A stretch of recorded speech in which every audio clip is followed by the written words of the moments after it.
Howdy Earthlings, you've probably seen this game going around called Atlyss. It came out just yesterday, but what exactly is Atlyss? Well, Atlyss is this. It's also this.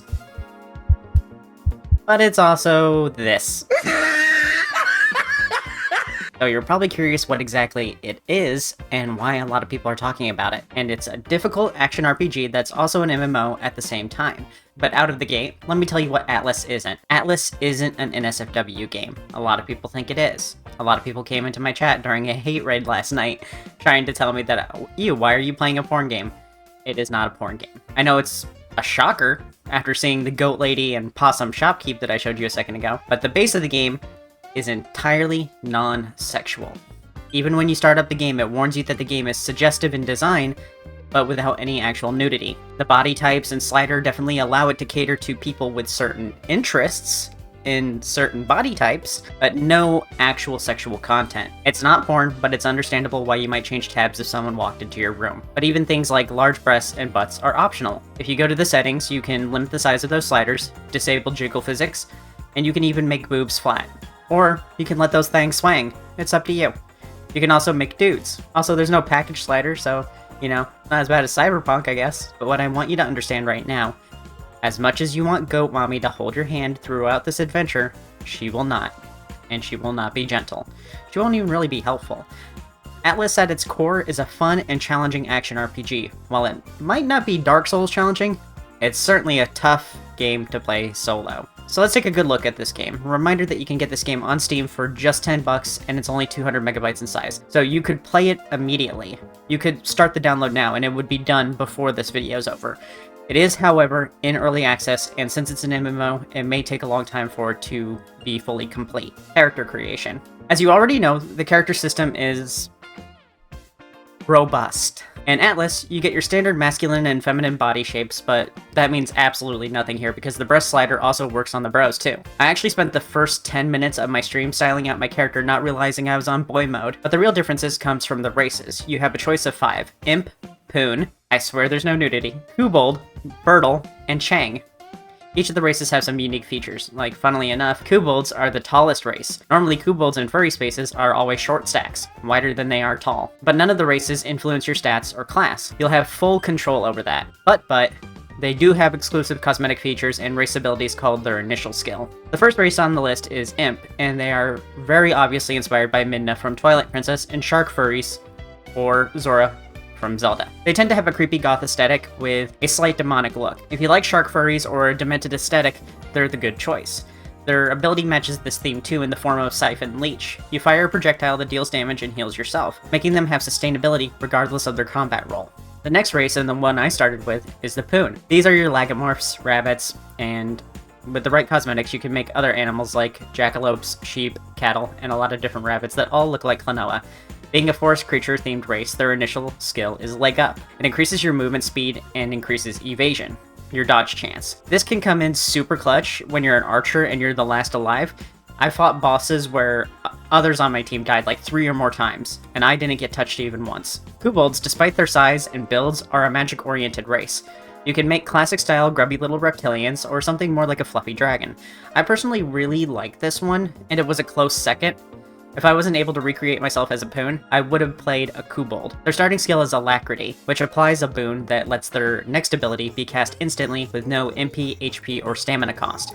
This skill is like Swift Cast from Final Fantasy XIV, so it's very useful when you need to quickly cast a spell with a long cooldown or maybe cast a health-based attack for free. The fourth race is Birdles. They're birds. Check out the breasts on this chicken. They have the least amount of customization, but they're among the more unique looking, being that they're chickens. The type of birds you can look like will mostly depend on the beaks you have available, like duck, platypi, that kind of thing. But I think these are designed to look similar to Rito from Zelda. The bird will make for a great rogue class since their race ability, Inner Focus, will make their next attack have a 100% crit chance. In the beginning, this can help make up for lower damage on any class, but I think this skill will be phased out by the end once your crit chance naturally goes up. I think this race will be probably the least played. The final race is Chang, and they're cheesed to meet you. This race is essentially the dwarves. They're short, sturdy, and strong. They're also rodents, and their customization options can easily make rats, mice, squirrels, and hamsters. They have whiskers too. Their race ability is called Sturdy, which gives a buff that makes them immune to knockback and auto parries attacks. The move is low-key busted in the early game, as many enemies in the beginning have ridiculous knockback, easily juggling you. I think they'll be the most popular because they're short stacks like the imps, but also have the soft appearance while being capable of playing content that's a little over their level. If you want to play a warrior, they're the best for it. They also have a couple unique animations that the others don't have. If you don't like your character's proportions, you can easily change them in-game by interacting with the vanity mirror behind the portal in the temple. But once you select a race, you're stuck with it, as far as I know. Everything else includes stats and skill points, and they can be changed or reset if you like. Armor also changes your appearance, and the game features vanity slots for armor, so you can fashion souls if you want. As for the customization in general, I only have some very minor issues. The color sliders are very non-standard, like what you'd expect from an art program. Normally, a color bar goes rainbow colors. It goes red, orange, yellow, green, blue, purple, then back to red. In Atlyss, you have different color bars depending on the race. If you're colorblind, like me, you might have a hard time finding your colors. I actually had to get Mabel to come in and find the colors for me. The last issue I have with it is that stat and starting equipment is in this menu too. You might remember to add the attributes, but still miss the weapon. Like I said, minor issues. The starting weapons also don't include the spear or the bell, which you encounter later in the game. Controls. Before I get into gameplay and story, I want to talk about the controls. Even though this has controller support, it has some issues, like you can't map the triggers. So for now, you're going to be playing this with mouse and keyboard, which can be annoying, as this is a very action-oriented game.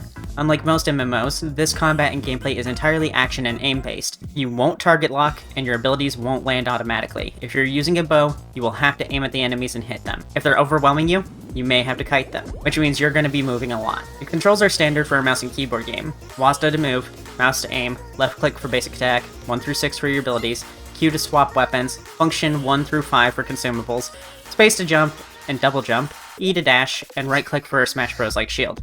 The game is very fast paced, so controller players may struggle to acclimate, especially since nothing on Xbox controls are mapped, and the right sticks up and downs are inverted. I don't think it'll take long for something like this to get fixed, but I thought I'd still warn you in case you try to adopt it day 1, or I guess day 2 now. But because of these limitations, I struggled as I've only gamed with a controller my whole life. Story. It's an MMO story, there's not a lot to it. But when you get into the game, it keeps the story bare minimum and light. You're being called to this world to help it. Turns out, it was Angela, Goat Mom, who the internet is perfectly normal about. I have no idea why everyone is so much taller than the other players though, so don't ask. The majority of the story, like in all MMOs, is hidden in the quests and dialogue. So I'll probably wait until someone makes a lore video. I don't really play MMOs for the story, but that it's optional and every character gets right to the point is very much welcome. Especially since some of us will likely make multiple characters, like I did for this video. The quests are pretty useful, one for hunting slimes, one for hunting ghosts, and one for exploring the catacombs. This immediately introduces us to the day-night cycle. Slimes are out during the day, and ghosts are out at night. Then the catacombs quest introduces us to dungeoning. For the majority of the game, you'll be grabbing quests from NPCs and completing them. Aesthetics. The graphics are simple, low-poly graphics with detailed textures, making it look like a lost N64 MMO, if one were to exist. I felt a deep nostalgia for this game despite never actually playing it before. It felt like experiencing games for the first time again because I never got an N64 as a kid. The environments are cool and mysterious looking, the enemies are cute, the characters, well, you know about them already. It's a pretty game, and it takes me back to when games were fun to explore, and not just a chore. Gameplay. The gameplay of Atlyss is very simple. Since I've described the controls already, you already know everything. You'll grab quests, you'll go through the portals, complete quests, return, sell your old gear, and buy new stuff or buy random drops from the shady salesman. This is the main gameplay loop. Once you get to around level 9, you'll unlock classes, which will unlock Mage, Fighter, and Bandit classes, expanding your skill set. Each of these classes have a few weapons that they focus around, but they are optional because you also get weapon skills that you can find later that will give you mastery over specific weapons and increase their performance. So the Bandit may have bow skills and also dagger skills, but you can also just get dagger mastery and put those on your other classes. Of course, you won't get to use it to the same effectiveness as the classes that are proficient in it, plus combining that mastery. But it's optional. If you like a specific weapon and you like specific passives from a specific class, you can mix and match. You'll also find skill books on your adventures, helping you learn more, and a lot of the time, stuff your class might not normally have access to, like magic. While playing the novice class in the beginning, I found a Ice Needle spell, and I was able to use that and unlock an Ice Needle that I can then use on all my classes, if I wish to. I don't personally use it, because I've got Venom Shot instead, and that causes poison damage. The combat itself is a bit rough, as there isn't a ton of healing options this early on. If you're ranged, you'll kite enemies, getting them to chase you around while you fire back at them like you're playing Call of Duty Zombies. If you're melee, you'll apply some buffs, then rush in and click wildly. Your character stats are fully up to you, so make sure you build smartly. Strength dictates physics. Mind is for magic, Dex is for crit chance, and Vitality for HP. Then your equipment will add on to these as well. The majority of your healing early on is using consumables with the function keys and casting the recovery ability, which heals your HP over time. This makes the early on content kinda difficult. It's actually pretty hard to play this solo in dungeons, as the enemies aggro from pretty far away and can be a bit relentless. Many dungeons also won't let you finish rooms without defeating absolutely everything, so I definitely don't recommend playing this without a party. The combat might seem a bit shallow, but I personally love it, and the chaos can lead to some funny and frustrating moments with friends. If you're ranged, prepare to be the last one standing. Often. The game features a large range of things, just a lot of things in general, like equipment that affects your appearance, secrets, quirks, and even secret bosses, while still remaining a very light and simple experience. I like to think of this as also a lobby or chat room game like web fishing, because the session limit is just 16, and you can join parties very easily. You'll often go out and kill stuff, but you'll just as often spend a lot of time just chatting. It's like web fishing in that sense, a low poly game that could run on anything, but is deceptively deep, surprisingly shrimple, and very fun. It can be stressful to lose or die a lot, but the game is pretty forgiving with respawns, and there isn't any weapon durability. It's a deep MMO, but in the simplest form, making it very satisfying to spend playing for even small windows or long sessions. Overall, even if this game were to be abandoned tomorrow, it would still be very much worth the $10 that it is going for currently. It might not be as deep as Final Fantasy XIV, but if you don't want to pay a subscription and still play an MMO-like experience, and one that doesn't, punish you for using mods, then this is a great one. Thanks for watching. If you have Atlyss already, I'd like to hear some stories from you playing it with your friends. If the dev sees this, add a sheep race or alien one, please.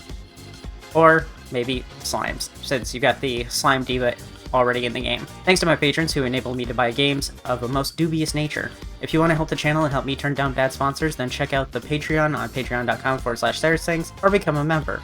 Both start at just $1, and members get emotes that they can use in live streams or in the comments section. So thanks again to Nat, Selena, Marius, Yini, Worm Syrup, Radiante, Rask, Ver, WildKitty69, Beef, Bait, Sly, Colorado Blue, Vaderson, Linky, Malding Brick, and Splackjack. I'll see you all later. I have to go stare at polygons.